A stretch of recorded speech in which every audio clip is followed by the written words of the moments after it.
I felt lonely, shameful, and unattractive for more than 10 years. I had friends, I had people around me, but none of the close relationships that I was looking for. No romantic attraction, no deep bonds with my brothers in arms who I could trust with my fucking life. But fast forward to today, just about 2 years after my peak of loneliness, I've got some of the best relationships that I've ever seen in a young man of this generation. And I'm fucking proud to say it.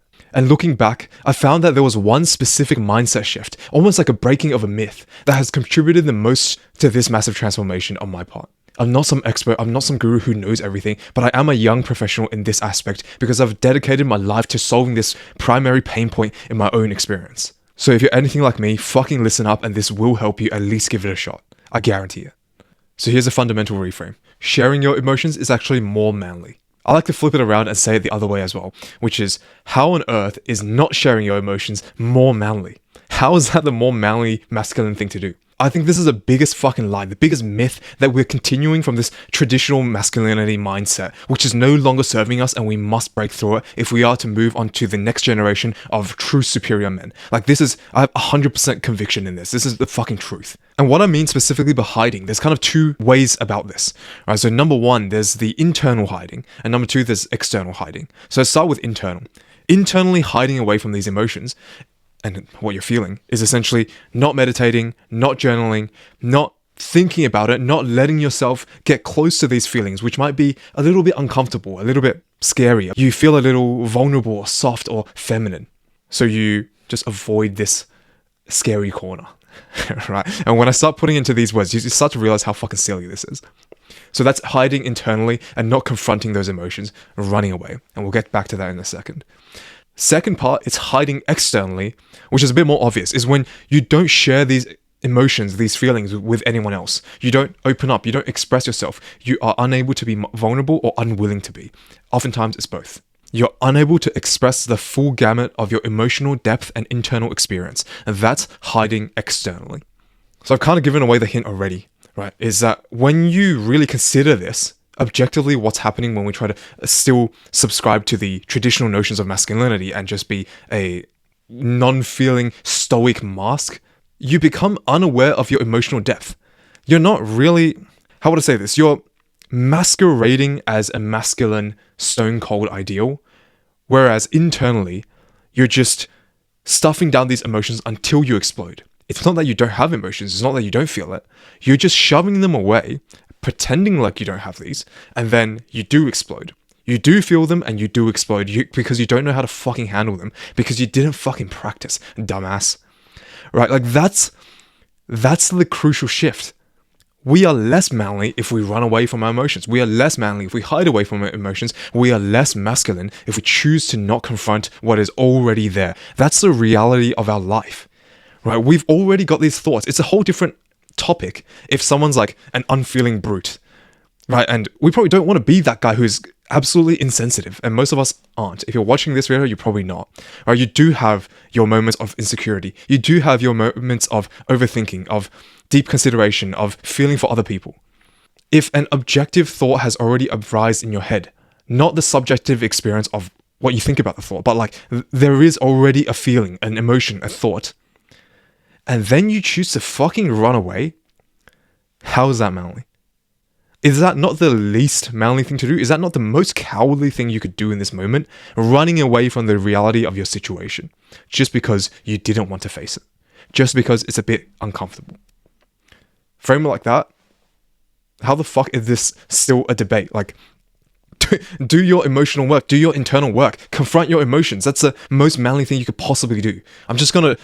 All of my content is going to have this as like the undertone, the foundation of everything I do on this channel and on my Instagram, TikTok, short form content, whatever it is. I realized, actually through a few things that I want to unpack in other videos, David Goggins was a huge example that was an eye-opening like phase for me, where I was listening to Can't Hurt Me, his book. And it was just like, wait, I respect this guy so much. This is like the hardest motherfucker on the planet, or one of. If you think about it, his whole book is, in a way, basically a sob story. Right? Obviously not a sob story because it has positive connotations. But his whole book is his trauma unpack. He's talking about getting his fucking ass beat. He's talking about all the shameful, disgusting things he did. He's talking about his embarrassing failures and all the bullshit going on in his mind. And yet, my respect for him grew as he talked more about it. And yet, no one would call David Goggins a little bitch. No one would call David Goggins not much of a man, right? Even if you think he's a liar, even if, I don't know, for some reason, like David Goggins gets a lot of hate online, but even if you think his stories are false or not, as grand as he paints them out to be, no one would, in their right mind, call David Goggins like not masculine, right? And yet, his whole book, fucking 2 books in fact, is just him telling story after story of his most vulnerable, most pathetic, most shameful, depressing moments. He's confronted all of these feelings in himself, and he's sharing it with the world. Right? He neither hid internally or externally. He actually shoved it down everyone's throats. So that was a bit of a tangent, but it was a really clear example for me, which woke me up to the fact that, hold on, something's not adding up here. Why are we still following supposedly traditional masculine ideals to become more of a man when a lot of those steps involve doing a cowardly thing? Like, I thought, in my head, a real man, a powerful man, a kind, powerful, courageous leader, which is what I aspire to become, is capable of looking at his own shame, is capable of staring his own feelings straight down, is capable of confronting all of these things, and then choosing to act for it, against it, whatever. The capable man, the superior man, is able to choose after the fact, but he's able to confront the thing first. You never, if you imagine the superior ideal man, why would he fucking run away or shove down his emotions? That's a cowardly move. And I know this is getting a bit repetitive, but this is the main point that I want to constantly drive home. It's a reminder for myself as well. And I wrote a note here. This is not stoic stillness, because most people are fake stoics, right? They actually do feel the thing and they actually are uncontrolled. They're just pretending like they've got control for now. This isn't stoic stillness. This is just emotional incompetence. Like, you are not tough and unshakable. You are fucking stupid and unpracticed. There's a huge difference. The fact that so many people lose control and hurt themselves or the people around them, that's the least manly thing that you could possibly do, right? The notion of the traditional man in the 1950s, right, works hard, no complaints, slaves away to provide for his family, and then, that's all respectable and seems really noble, but then he drinks every weekend, comes home and beats his wife. He comes home and abuses his children. What the fuck, cunt? Like, are we modeling after that? Is this like no complaints, tough man persona? I don't confront my feelings. I don't talk about my feelings. I don't share my feelings. Nothing worries me. And then, oh shit, why have you turned to alcohol and come home and beat the kids? Like, come on. Surely we can do better than this as ambitious young men who seek to be true superior modern leaders. Why the fuck would we subscribe to these archaic ideals which don't even work? I've got a few more dot points here about sensitivity where we don't actually want to be insensitive on the other side of this. Right, sometimes I wish that I was less sensitive so I'm not so swayed by emotions. So I don't even have to do this whole step, confronting all my emotions. I just wish I had less of them.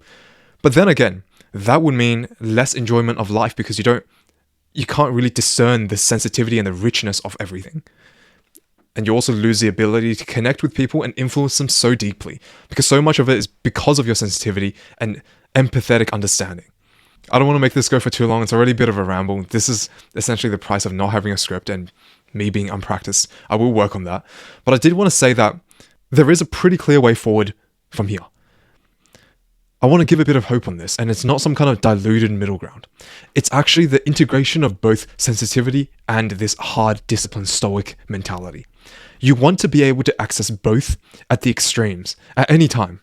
The superior integrated man can be as soft and sensitive as he wants, and also as hard and emotionless as he wants as well, but he gets to choose. He doesn't have to fucking hide away like the traditional masculine idea, and he doesn't have to completely succumb to all of his emotions like this modern day soft soy boy bullshit. The men that we're aiming to become is able to be kind and powerful, is able to be compassionate and ruthless when he needs to be.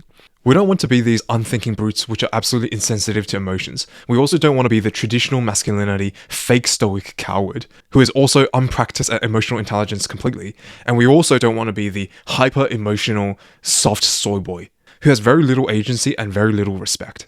We can do better than all of that bullshit. We are aiming for supreme emotional intelligence and self-mastery. We are aiming for full understanding of our own emotions as much as we can, right? There's a limit to this, but full willingness to confront everything that happens in here and in our world, to see the reality for what it is as much as we can, and then choose to fucking do something about it. Right? Not to turn a blind eye whenever some strange emotion comes up and we feel a little weak, but also not to indulge so much in these emotions and avoid and neglect the tasks at hand. Surely we can do better than this. That's the fucking message here. Right? Number one, sharing your emotions is actually the more manly thing to do. And number two, let's be actually ambitious. Surely we can do better than everyone has in the past because we are the fucking pinnacle. We are the front runners of this entire bloodline, right? Like we are at the forefront now. We get to choose what happens next. Fucking fix all of this bullshit and let's ascend to the next level. Let's break all the generational curses, the generational traumas, the generational hurt and poor practices and misinformation and myths. We have a unique opportunity now where information is abundant, where connections are so easy to create, yet so difficult because we're stuck in these dumbass social media loops or these unhelpful cultural trends. Cut through the noise and actually save your entire bloodline. That's what I think my role is. Like, all the pain stops at me. I'm not letting any of this shit get past me.